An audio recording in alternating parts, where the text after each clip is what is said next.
Coming to you live from the Business RadioX studio, it's Franchise Marketing Radio. Ready to revolutionize your franchise with AI? Franchise Now empowers franchises with advanced AI solutions, automatic processes, and enhanced marketing strategies. From personalized customer interactions to predictive analytics, we help you harness AI to drive growth and efficiency. Transform your franchise with the power of AI. Visit Franchise Now to learn more and take your business into the future. Now, here's your host. Welcome back, everybody, to Franchise Marketing Radio, the podcast where we spotlight the visionaries shaping the future of franchising. Today's episode dives deep into the powerful intersection of technology, compassion, and franchising. And we have the perfect guest to explore that with us. We're joined by Alex Green. He's the co-founder and director of Radfield Home Care, a franchise brand that's not only redefining elder care, but also pioneering some things with the use of AI to humanize and scale the quality of their care. So if you're a little bit curious about how AI might be transforming franchise operations without compromising values, this conversation is going to be for you. So let me jump right to Alex. Alex, it's great having you on the call today. Welcome. Thanks, Rob. Yeah, it's great to be here. Really looking forward to this conversation. Absolutely.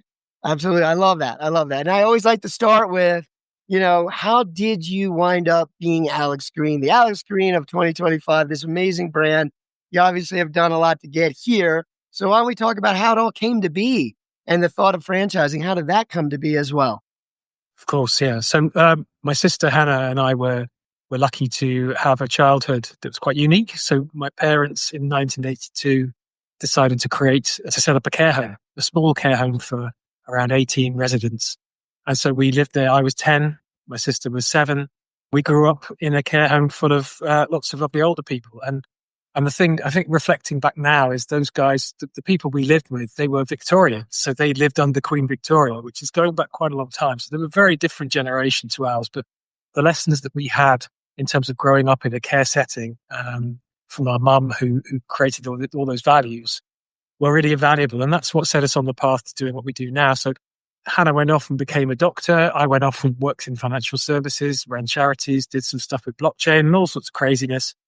And then we came back together in 2008 and we decided to create Radfield Home Care. So taking the inspiration for the care that we saw our mum give in a care home and then turn that into something that could be delivered in people's own homes, because obviously the world had moved on a little bit. Most people wanted to have care at home. So that's how we got here. That's what we do. And then in terms of the franchising, we grew our company-owned business for several years, learning all the lessons.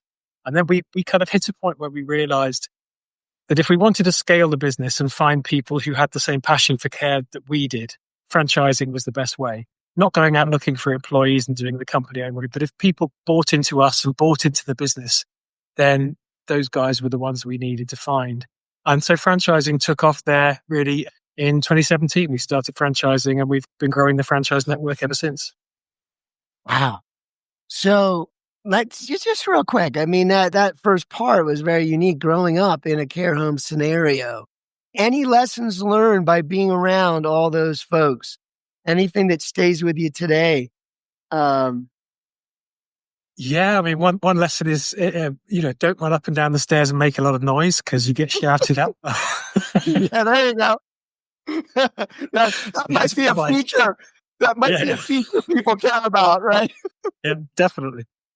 I mean, the things that I learned, I think just that insight into a previous generation. We had one gentleman who stayed with us, who sat down and told me that he'd been to Queen Victoria's funeral and he could tell me what it was like. And this is going back a long, long time. He told me about his life in the army, and this was during the British Empire. So, quite an incredible life this chap had led. So just getting that insight. And I think for me, the biggest lesson was learning from our elders. I think we live in a very disposable, youth-focused society these days, and we lose so much by not valuing our elders in the same way that some other societies do. So I think if there's one lesson to take forward from that experience is there's so much to learn from older people. I love that. It gives me hope. All this, as I get older, I'm like, I must be getting smarter, right? I must be more wise. Of course. Cool. But your words echo for sure, because ultimately they really land, because it isn't just about performance, right? In life, it's about impact. It's about who you are and what you represent. And I don't know, older folks sometimes have a way of being more comfortable with themselves. They understand themselves a bit better. And so you learn from that. You learn from that sort of comfortable in your own skin feeling, right? So I think it's hard to get there. You're kind of taught, hey, you ought to be this way. Hey, you ought to try that. Hey, so anyways, but okay. All that being said, I know you and I spoke before the show, and we talked a lot about technology. And you, like me, you have a natural inclination. I mean, maybe it's partly, hey, I want to grow the business, I want to do well, but it's also you've done some things, and I meet a lot of owners and visionaries that aren't as focused as you might be. But tell me a little bit. We talked about AI, and there's a lot of innovation, not just AI, but talk to me about how you're approaching AI right now and still keeping that human-centered focus that we're talking about here. Just tell us a little bit about how you've been approaching this idea of this rapidly changing landscape, and how will you, prepare your business to kind of evolve with it? What are some of the things you've been working on there? Okay. I think it started because we've always been very much tech first in the business. And when we started in 2008, most of our industry in the UK was paper business. Everything was on paper. Computers were, they were there, but they weren't being used properly. So we decided to do things differently. It's great when you're new, you can set things up the way you want to go forward. So I think that discipline has led us down lots of paths, but that's why we've ended up doing AI quite quickly in the business, because we've always been looking for the leverage we can get from technology. So I think, that there's some challenges in what we do in care with using AI. So we have to be careful with it, and that lesson came very much from the last few years when we've been testing in-home tech. And I think we may touch on that later, but the lesson is that sometimes the promise of this stuff isn't really the reality. And you have to be really careful that there isn't a mismatch there if you've got people's lives at stake. But also that care is a human thing, and we can't automate the care and the human out of what we're doing with our clients. So that's the kind of first principles thinking we go through, is to say everything has to enhance the human experience, not take away from it. But given, having said that, there are lots of areas in any business where you can implement this automation. Your marketing is the key example. So that was the low-hanging fruit for us to say, how can we use AI to scale and improve our marketing activity? And one of the key things for us is we're a franchise brand. So as you know, with franchising, you have franchise owners spread across the country, and some of them are fantastic at marketing. Some of them haven't got a clue. Some of them do loads. Some of them do none. What we found with AI is that if we can get people trained up on it, it's a good way of getting everybody a little bit more productive using these tools. So that's kind of how we've really approached that. But as I say, I think we can see a lot of promise with AI. We can see a lot of things that are coming down the line. But where we are today, it's quite interesting. I was reading a thing the other day, and it was a study done by University of California and Harvard Medical School around, can ChatGPT be as empathetic as a human doctor? And they studied this, and they put out the sort of, they got human doctors to respond to patients and ChatGPTs to respond to patients. And 80% of people scored the ChatGPT's responses as more empathetic, higher, and more knowledgeable. And that's really interesting. So it's not that I think AI can't be empathetic. It can't deliver human-focused experiences. And as we go on, that will increase and improve. But I think that there is still a huge place for humans that we've got to keep really focused on. Yeah. Well, and I think that, that whole idea of ChatGPT being more empathetic, I think what we're saying is a complete answer that's personalized and well thought through, much like comparing it to the ability can write an article for me about any topic. When I first discovered that in 2022, it was pretty obvious, even back then, which is we've gone leaps and bounds with capability, and it will continue to evolve and get better.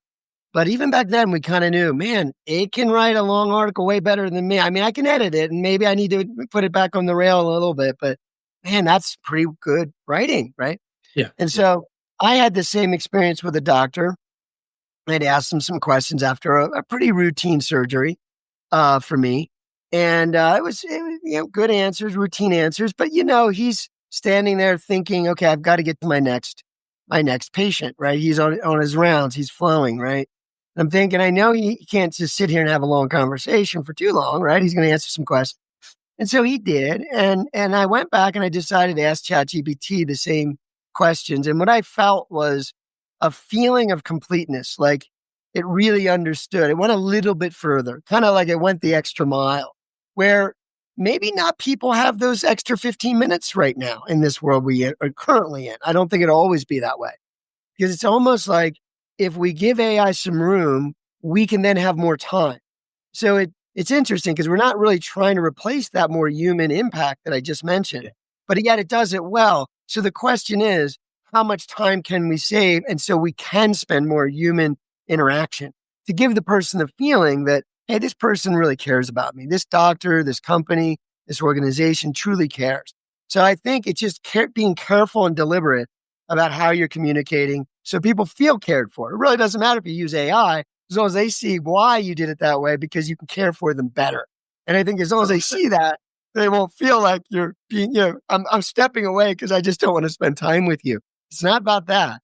It is about, and I felt great, but I realized I didn't feel anything towards the doctor like he didn't do enough. I just felt like it wouldn't have necessarily been possible for him to be that thoughtful, right? As AI, because of what it means, right? What can be done with it.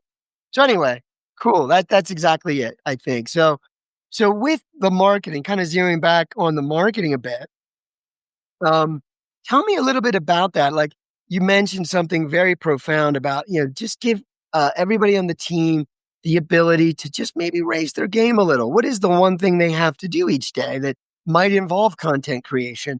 And then if you give people this ability to be a little more productive with some knowledge, then now everybody across the board is a bit more productive. And that is a big impact.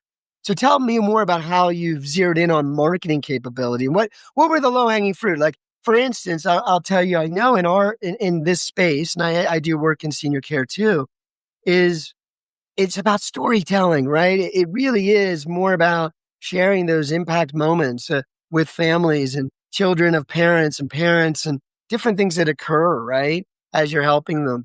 And so you want to be telling those stories, and there's so many ways to do that. Well, how have you used AI to help with these marketing stories, right? So tell me, that's how I think of it, but tell me what you guys saw and how you've helped everybody be a little more impactful. Yes, I think the big realization for me was I came back from a meeting with a software developer who was the first person to show me ChatGPT, and I started playing with it. And we were having a conversation in the team here, and we had to build a suite of new web pages for the business. And it was, 30 new pages to talk about a new service that we were offering. And I was talking to our head of marketing. He was like, it's going to take me weeks and weeks to create all this content. I was like, okay, fine, that's no problem. So I went on ChatGPT and I said, right, give me a plan for these 30 pages, give me the content brief, break it all down. And then I just went through and said, write me the pages one by one, 30 times. And I got it all into a document. And I didn't know how good it was going to be. First time I'd used ChatGPT. And I gave it to him. I said, what do you think of that? And he looked at me and went, where have you got that from? So I explained. And he took it away and he came back 3 days later and said, I've done it. I said, well, how have you done it? You said it was going to take weeks. He said, what that did for me was it got me off blank page. It got me off zero and it gave me something to work with.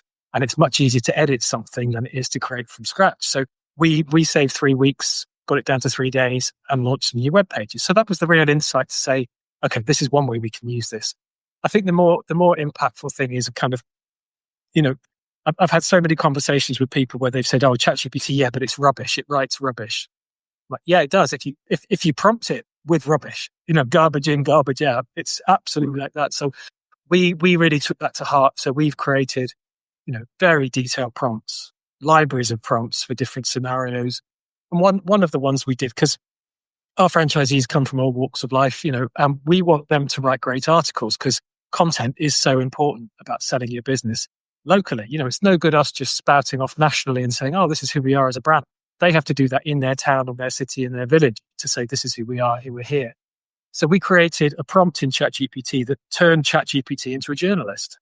And it was a great, it was several pages of prompting, but all we had to do was just fire that into ChatGPT and suddenly it became a journalist. So we just said to all our franchisees, there you go, use that prompt, stick it in ChatGPT and answer the questions. And what you'll get at the other end is an article. And so we refined that, and that really helped because it got people to understand how they could use prompting as well. So, and some of the people really took that off and they went beyond that and created their own prompting, their own way of creating articles. But some of our offices have managed to really scale up the quality and quantity of content that they're creating. And I would say, really, really game changer in the business for them. Yeah, and it's amazing that some still hold back. And we talk a lot in our business when we're training folks and sharing the idea of using AI, that, it's almost like this process you go through. I compare it to the stages of grief because it seems similar to this old life, this old way of believing we have to do it this way, to this new life of saying, wait a minute, we have this unexplainable, really, capability that kind of came out of the blue, if you will, for anyone not involved in AI. And even those involved in AI were pretty surprised. And so you have this capability now, and you often feel like those initial feelings for a lot of people are, I don't know if it's good enough. Like you said, the first thing they say, oh, it's not good enough. It's not going to write good content. So I better not use it, right? Or if you do use it, you feel like, well, I don't know. Did I just spend 10 minutes on something that should have taken a week? I almost feel like I cheated. It must not be good enough because I cheated, right? That's the process I think people have to go through to understand that, no, what you're doing is you're learning at a greater rate, not only how to interact with this new capability called AI, but also as you're interacting with AI, it teaches you at a greater rate. The things that it gives back to you are things that, you might have been able to kind of brainstorm it out of you and write it all out. But now it's in front of you and you can quickly learn whatever it is that it's giving back to you. And you say, wait, I didn't realize that when I create an article, maybe I should think about it from these perspectives. And all of a sudden now you're learning this because it gave you that response. It gave you, and a lot of times when it responds, it explains why it responded that way, right? As we know. And so there's a meta learning that comes from just doing the prompt input output process. And you can learn quite a few things just because, again, it'll scour the known knowledge of the internet and then put it together for you. So there's a great amount of learning that occurs as you're creating. So create and learn at the same time, which I found to be and learn from the LLM. Say to a ChatGPT, how do I write an amazing prompt for you? And get it to teach you that. That's amazing. That kind of that realization, you can get it to teach you anything. Anything, right from beginning. Like if you wanted to become a doctor, literally, obviously you'd have to learn it, but it would still be that, but it could walk you through what does someone like that need to know, right? And it is quite amazing. You can self-teach on any topic. So yeah, and you just got to get past that feeling that you're supposed to be doing it a different way, or maybe people will look at it differently internally. That's the other thing. Even as a leader, and I'm sure you know this, you don't want your folks to be at odds with one another because of this. In other words, some folks using it, other folks looking at it like, why are they almost cheating? Like, we're all right, fine. I could have done that if you know what I mean? Almost resenting that others are maybe jumping ahead. It makes them feel uncomfortable. And so you want the team to all be leveled up. If they want to go further, fine. But at least you have that foundation. Give everybody that permission to say, this is the new way you can do your role in this company. And I think they need that permission from leaders. So anyway, I'm glad that you're doing it. But again, if you just leave it up to them, then it is sort of this, hey, what's going on? What are they doing? And some may be doing nothing, and that's the problem. Anyways, so operationally, I know that you've been diving a little deeper than many brands that I speak to, which is a big, again, a compliment to you. Because again, it's pretty straightforward. As you said earlier, they have been doing studies where they know that if they empower the team, they empower their employees, they know that empowered employee becomes an unexperienced employee with AI is similar to an expert with a team. An expert with a team, someone who had no experience, expert with a team. That's the comparison. That's the end result of this study done by Harvard and Procter and Gamble. And you're seeing it. You see it firsthand. Like just by the way you're seeing your teams and how you've evolved. But that's the importance, right, of continually using it across the board. So let's talk about operations, because I know you're not just thinking about, okay, marketing, content creation. That seems pretty straightforward. And hey, that's a great place to start. Tell me a little more about how you've kind of discovered ways that AI can streamline a process or make things a little more efficient for you. Sure. I think, as I say, the journey with ChatGPT started when we were looking at building software. So as a business, we were looking at building some pretty big software, and the bill was coming back over £1 million, and we were thinking that's a big investment, and do we want to go down that journey? And then what ChatGPT, I suppose, gave me was the insight that maybe I could build some stuff myself. And yeah, not £1 million worth of software, though that's probably coming. But at the time I thought, is it possible for someone like me I'm not a coder, I'm not a developer, I don't really understand that stuff. Can I build something useful with ChatGPT? So that was the task I set myself, was can I take one of our work processes and turn it into a piece of, functioning software? So I set out to build a sort of troubleshooting piece of software. So before we'd had these diagnostic tools, so for our franchisees, it's, when things aren't working well in your business, answer these questions and we'll tell you what's wrong and we'll give you a plan of how to fix it. So I was like, well, can I turn this into a self-service tool? Can I turn this into a kind of just a simple thing where the franchisee fires it up, answers the question themselves, and then ChatGPT creates a report based on their answers and gives them a report that says, this is what you need to do. And after a few days of fighting with it actually, gave me some functioning software, which is quite incredible. And it was a lot of trial and error. But I think what that gave me more than anything was just the insight that, yes, you can do it now, but it's going to get so much easier. And all that prompting I had to do and fighting with ChatGPT, that is probably going to be one clear prompt is going to give you a functioning piece of software. And I think, even since then, which was probably 12 months ago now, we're far further along the line of being able to do that. So yeah, I mean, it was really insightful to be able to understand we can do this ourselves. We don't need to pay software developers huge amounts of money. The world is going to change very quickly around that. Yeah. It's going to be more about being able to test things at a greater rate, being able to be more generous with your ideas, right? Like so many ideas flow through our minds and we just say, well, that's not possible, and push it aside. I feel with AI, it's like almost anything might now be possible within scope, within timing, within budget, right? Yep, it's just absolutely. Normally, you know what I mean? Yeah. So the idea of piloting new ideas, I think, is increased. It's the idea that you can move faster, you can learn quicker. And so, but tell me more about, so I know for a lot of franchisors, especially in the US, and I know in the UK, maybe some differences, but you do have an operations manual, which is a key document. I mean, it's sort of the document in pre-sales that people have to understand thoroughly. It's part of the agreement. It's really the secret sauce of why, you have this proven model or system. And so I know you did some unique things with your operations manual. Maybe you could explain your approach. And I know a lot of my clients use Google Suite. So Google has just unleashed so much power within their platform that much of us aren't still using yet. But I know you've kind of tapped into something there. So maybe you could explain that. Yeah, again, it was around the same sort of time I was trying to build that first piece of software. I was like, I succeeded with that. And I was like, what next? What can I build next? And I wanted to build a fully interacting operations manual.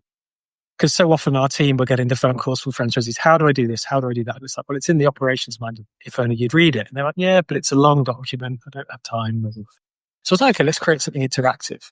So I looked at trying to sort of use a ChatGPT API and structuring, and I knew it was possible. And I could have built it at the time, but I sort of ran out of steam with it. And I thought, actually, I think probably that there's going to be systems created that are going to do this much better than I can. What I build is going to be a bit clunky here.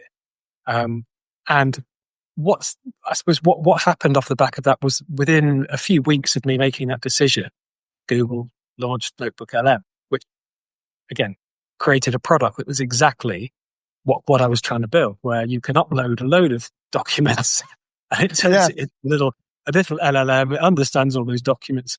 You can ask it anything about those documents and it'll even create a fantastic podcast for you to explain those documents for you.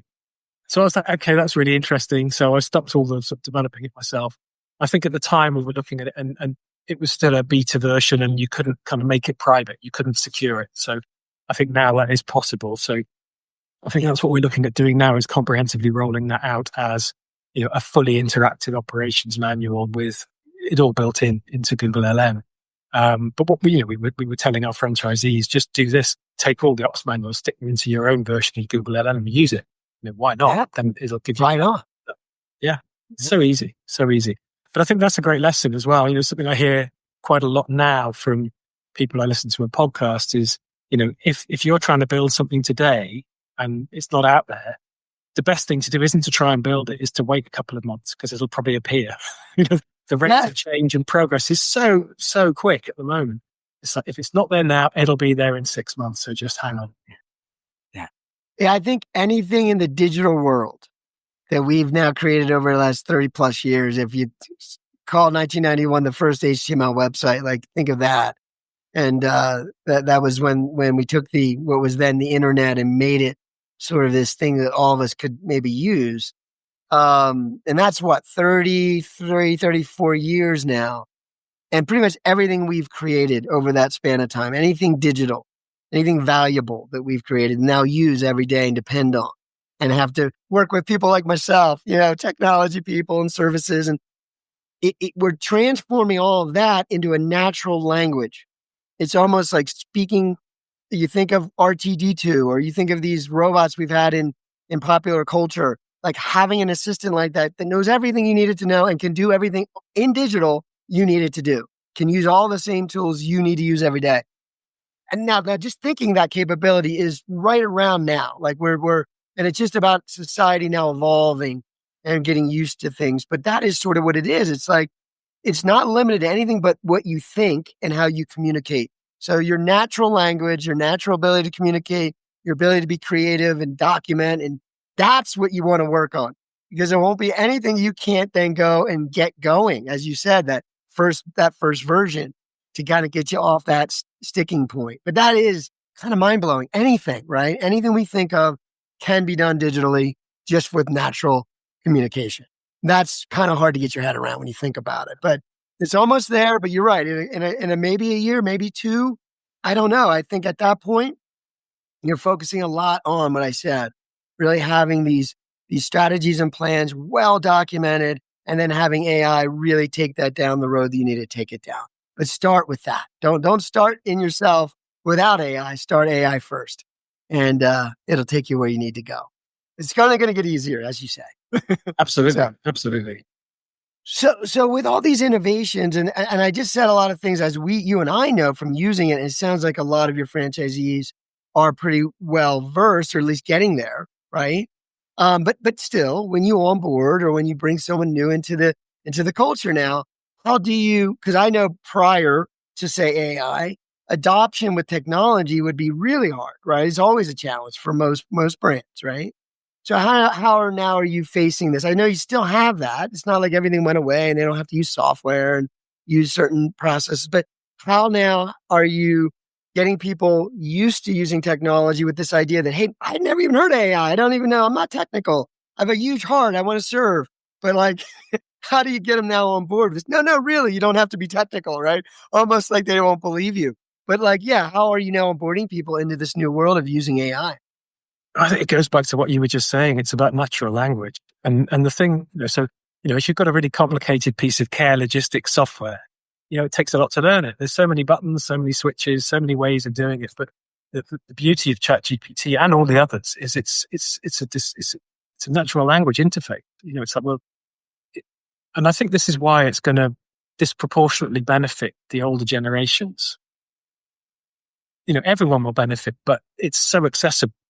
All you do is you fire up a browser and you start talking. You open your app on your phone. And if you don't want to type, you just talk to it and it will talk back to you. And that's the real revelation, is it's so easy to use. You just have to get people started using it and overcome that initial fear factor of saying, well, what do I say to it? Anything you like. Absolutely anything you possibly want to say. You can't make it. You cannot get it wrong. Anything is okay. And I think once people get that into their heads and they understand that, and that's often the key thing. some of them just go wild, don't they? They just go, yay, it's just the new world, and I'm off. So I think that's the key thing. It's the easiest thing you can get someone using, because you just say, talk to it. Exactly. Yeah, and I remember, the making the comparison to the advertisement that Apple did back in 2003-ish, 4-ish, whatever, with the iPod. And they had this beautiful picture of an iPod and saying, imagine having 1,000 songs in your pocket, right? That was pretty amazing, the thought of it. And then you're like, and now we say, imagine having 1,000 experts in your pocket, like anything. You just talk to it; it'll give you anything you want to know, right? Yeah. And it's no judgment. You don't have to know. You don't have to feel uncomfortable.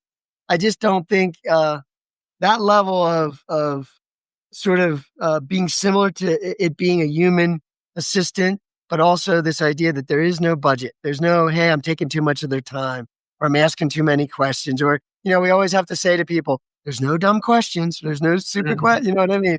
You always want to encourage questions, because people do hold back. They don't want to kind of think they missed something, or be, and that's the truth about AI. No one cares. AI don't care. You can ask 100 ways, 100, you know what I mean? And just get to where you're understanding.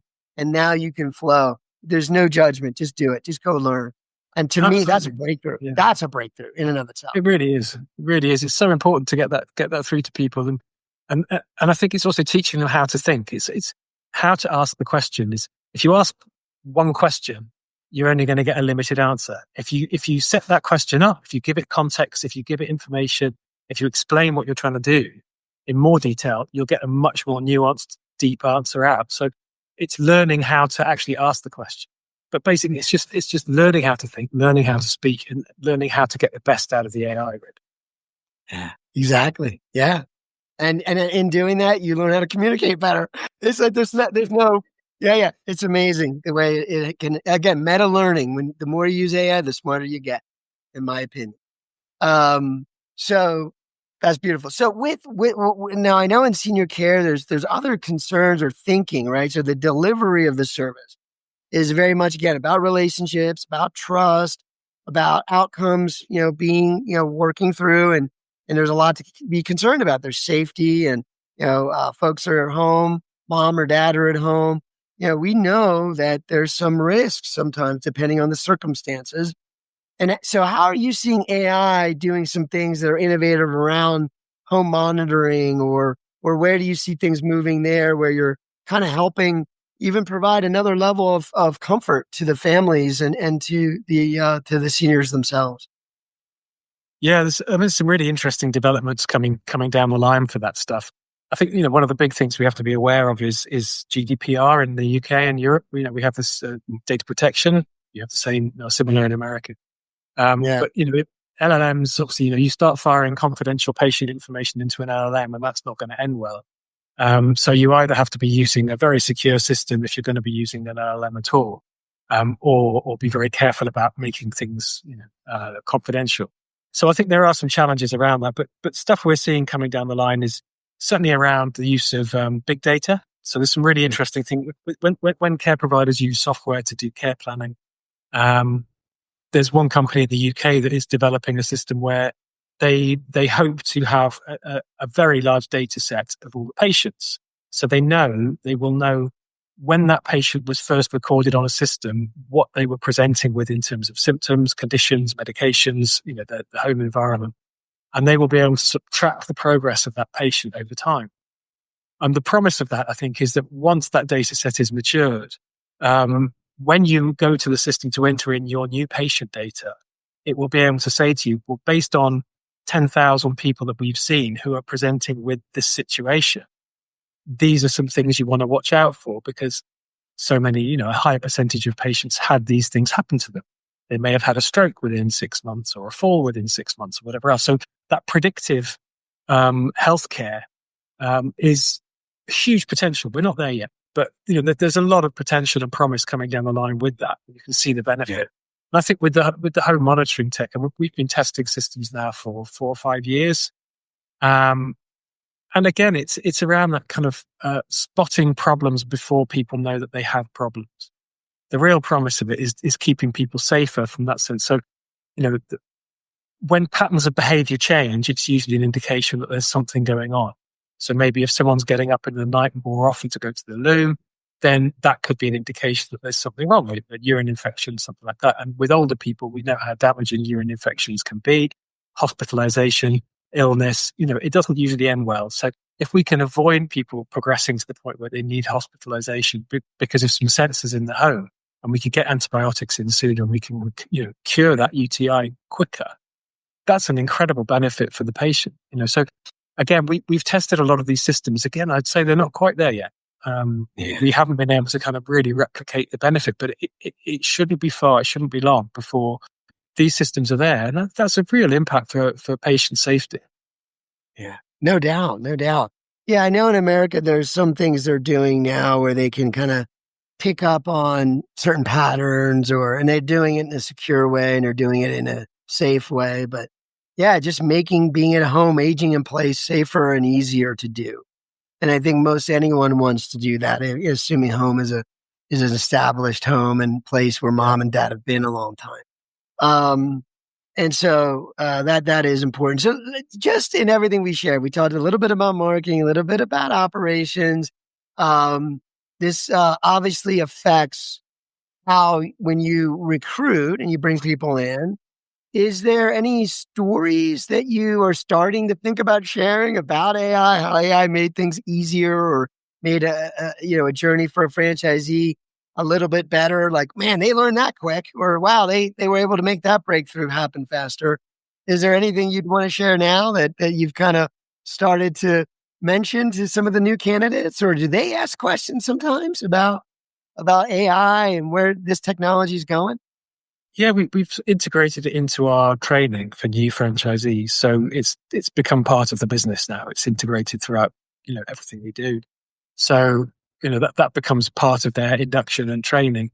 I think that one of the stories that really comes to mind with ChatGPT, that's the one we use most because it's the one we've been using the longest, was I had a meeting with one of our franchisees she was struggling at the time. She was struggling on several fronts. So her business wasn't doing what she wanted it to do. She had lots of personal challenges at home that were, keeping her very distracted. And she felt very much on her own with the business. And so I traveled to meet her and have a chat with her. And we were talking about, how she could turn things around. And I'd been really starting to use ChatGPT voice mode in my car. And I've been using it to sort of brainstorm ideas and getting used to that. So I sort of said to her, have you ever used ChatGPT? She said, no. So I sort of said, well, you might think I'm a bit crazy here, but this is what I do in my car. This is what I was doing when I'm driving to meet you. I was talking to a robot on the internet. She was like, really? What sounds interesting? Tell me more. So I got the phone out. I said, this is it. This is what it does. And I said, fired it up and said, do introductions. And we started to have a conversation with ChatGPT. And I sort of said to it, how do you think you can help this person? This is the situation. And it started explaining all the ways that it could help her. And she really took to that. And so she found a way of using it that really helped her have those one-to-one conversations, anonymous, private. You can share your darkest fears, you can share your biggest hopes and dreams, and it knows all about that stuff. And if you keep doing that over days, over months, it sort of builds up that understanding of who you are, and the advice gets better, the conversation gets richer, it all becomes a bit deeper. And she really took to that. It really helped her. It helped her having that advisor, someone to talk to, someone to go in the car and shout at, whatever she needed that she wasn't getting in the real world, she could get there. And now she's, she uses it throughout all of her daily, business, and I think probably in her personal life as well. So that was a real moment for me where I saw what this can do. Because again, we talk about business, we talk about marketing, but the other thing ChatGPT knows, it knows all about humans. It knows all about psychology. It knows all about everything you could possibly think about. All you have to do is find a way of getting it to share that with you. Yeah, no, exactly. And just by giving it some extra guidance, it will go and give you more depth, whether it's, as you said, psychology. So if you were to say, I'm struggling with this decision and here's why I believe I am. This is, is there any psychological strategies for this or whatever? Like, you're just asking that will get you an answer that's beyond what you could imagine, how well. And again, it resonates. Like for you and I, we've used it a lot, and you're sharing stories now, but when it feels right. Like, my goodness, that hit me right in the heart and head. Like, I got it. And so that's the exciting thing about it but you got to do it. You got to start asking. But I love that voice mode. Yeah, we do a lot of role play training, a lot of, sort of how do we start conversations about different things, right? Whether, you know what I mean, if it's in the business or even if it's in your personal life. But that role playing is a big thing for anybody in a franchise business getting started, right? Getting used to those conversations. And man, is this an amazing tool? So we've built a lot of like, hey, here's a great tool to start conversations. Here's some great script examples. But you know what? You can just go over and talk to it. That is probably what you should do, not create a document, right? But you could after, you know what I mean? It'll say, hey, after we've just spent 15 minutes doing that, would you like this, or this? And it'll give you some choices like to help, add some value to what it is you're doing. So amazing. And it truly is a life assistant in anything that you do. Yeah. Cool. So listen, you're the co-founder of this brand. And I just real quick before we wrap things up, I wanted you to, again, just quickly share the brand, like what makes you guys unique today. And I could tell you, just for anyone listening, one thing that makes you unique is your eye on innovation, your eye on AI, and your eye on getting that into the business model where it makes sense and continually looking at that. What you're telling me, you're right on top of it. And that to me is where a leader should be. So congratulations on the way you look at things. So good. But I also know guys like you have visionary sort of tendencies. So tell us a little bit about the next 5 years. I know that's a little far out. Maybe it's 2 years out. I know a lot of people are kind of saying, I don't have those longer range plans. But what does it look like for this brand, for you, the way you see AI being a part of this? Any things that you really always wanted to address? Any future plans that you just can't wait for get there? Or what do you like to share about the vision for Radfield? I think a lot of the future for us is based on where we've been as a brand and where we stay as a brand, which is about quality care. One of our early taglines was exceptional care by exceptional people, and we really live with that.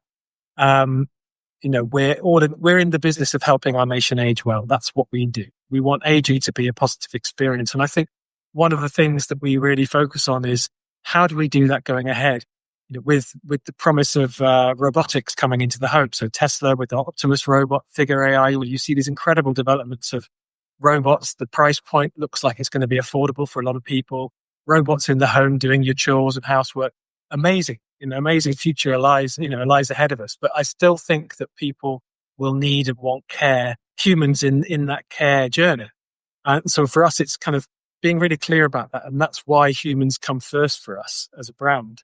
And AI supports us and helps us in the same way that robots will support and help us to deliver human care experiences for people at home. So AI can really help us. It can help us do things better, do things quicker, do more of it. But I think ultimately it will never replace that human touch because it's so important. We will need that connection. So that's where we want to stay focused as a brand is continuing that real focus on quality human-centered care. Yeah. Now that will not change. And I guess at the end of the day, we'll keep evolving in terms of our creative way. Human beings are very creative. We'll create services that make sense where humans can be at the center of it, but the capabilities are completely game changing. Therefore, maybe you just do more than you would used to do, right? Maybe there is some type of robot centered care that is directed and managed and customized by a team member, right? It's hard to say where this all goes, but human-centeredness does not leave. And honestly, it has to be an economic decision too. It has to be a financial one, meaning I think every business has a choice in the coming years. Are we AI-centered or are we human-centered? So human to the power of AI, right? It's about humans becoming more, our products or services becoming more. And maybe they're not even defined yet. But it certainly shouldn't be about replacing people. And my hope is that most businesses find a way to redeploy and reimagine what their current teams are doing, right? Maybe they will slow down the hiring. We're seeing certain businesses are slowing their hiring down, right? they've got plenty of people to work with, and maybe that is how they evolve. But ultimately, that's how I see it. Definitely not, hey, we can do it all with robots now, therefore we don't need people. Like that. That should not be in anyone's thinking. It should be, what can we do with this resource now? We have these amazing people that are here to help us expand. So it'll be interesting, but it's up to guys like yourself and to me as well. Anyone who's leading a team or part of a business, it's about figuring this all out and delivering better things. So we'll get there. I know we will. We will. Yeah. So before I let you go completely, did you want to share like the best way to get a hold of you guys, website, whether it's interested in care or interested in maybe being part of this business? And any final tips that you might share with somebody that isn't thinking about you guys? Maybe they're on the fence. Maybe they thought about a business like this. Any final tip you might want to share with a person like that? Yeah, sure. I think final tips is care is an amazing business. It's not an easy business. There's far easier ways to make money, but there's not so many ways to feel as good as you do about the money you make when you're in care, because every day you make a massive impact on people's lives, and that really counts for something. So I think that's the unique experience we all share. All of our franchisees resonate with is, it's tough some days, but they really, feel good about what they're doing. So for anyone who wants to feel a real sense of purpose in life, then care is a fantastic business. And we at Radfield are, we're a growing brand with, lots of focus on the future in technology. So I think there's lots of reasons to come and join us if that's kind of what you want to do with your future. And finding us is really easy. So you can find me very easily on LinkedIn. We have our website. So radfieldhomecare.co.uk is the best place to find us in the UK. Beautiful. I appreciate you for sharing that. And honestly, this has been almost a master class, right? In how to integrate AI into a brand. I mean, it's obviously there was no playbook for this, but you hit all the things I think about, and I'm trying to do this for a living, is help brands transform. And it starts with all the kinds of things you were talking about. Doesn't have to be perfect. You don't need a massive budget. Just need maybe a little bit of focus and awareness around it and start implementing. And I think the momentum kind of takes itself from there, and it'll shape things for your brand. So definitely share if you found it helpful and you listened to our episode today. I just want to thank you for tuning in, but please share it. And again, AI transformation will affect all of us.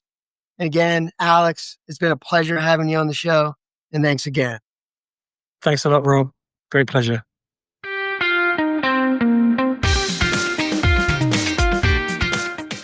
Coming to you live from the Business RadioX studio, it's Franchise Marketing Radio. Elevate your franchise with Franchise Now. We tell your brand story on our radio podcast and boost it with powerful content marketing strategies. From blogs and videos to infographics and more, we enhance your brand's SEO and online visibility. Let Franchise Now help your franchise stand out in a crowded market. Visit us today and learn more to start your journey for greater visibility and success. And now, here's your host.